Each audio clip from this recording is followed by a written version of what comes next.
salam teman-teman semuanya. Akhir-akhir ini kita melihat sebuah kasus dugaan tindak pidana pelecehan seksual yang diduga dilakukan oleh seseorang, namun seseorang tersebut sudah meninggal dunia.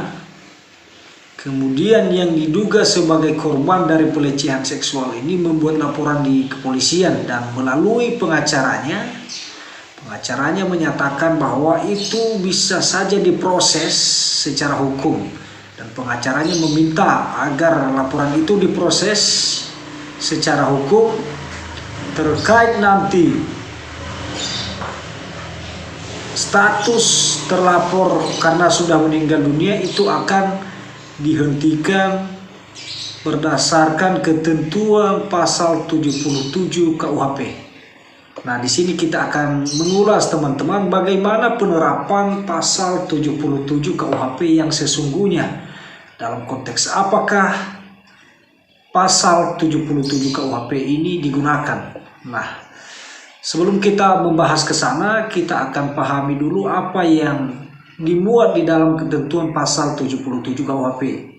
Pasal 77 KUHP menyatakan bahwa hak menuntut hukum gugur ataupun tidak berlaku lagi apabila si terdakwa ataupun si terlapor sudah meninggal dunia. Nah, pasal 77 ini berlaku apabila orang yang dilaporkan, apabila orang yang statusnya sebagai terdakwa pada awalnya masih hidup, kemudian dalam proses berperkara sebelum ada putusan pengadilan yang berkekuatan hukum tetap, si terlapor ini ataupun si terdakwa ini meninggal dunia dalam proses berperkara. Nah, disinilah berlaku ketentuan pasal 77 KUHP ini.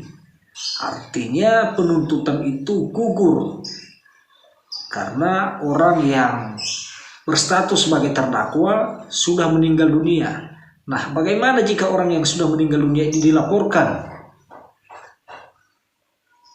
Ya, saya rasa ini sebenarnya bisa saja tidak diterima laporan itu ataupun ditolak laporan itu oleh pihak penyidik kepolisian karena yang dilaporkan sudah meninggal dunia dan tidak ada terlapor yang bisa dimintai keterangan yang nantinya akan dimuat dalam berita acara pemeriksaan oleh pihak penyidik kepolisian. Jadi itulah penjelasan singkat dari saya. Semoga penjelasan ini tidak bertentangan dengan pendapat senior-senior saya yang lebih ahli dalam mengkaji suatu pasal ataupun teori-teori hukum pidana. Terima kasih atas kunjungan Anda. Jangan lupa like, share, dan subscribe ya.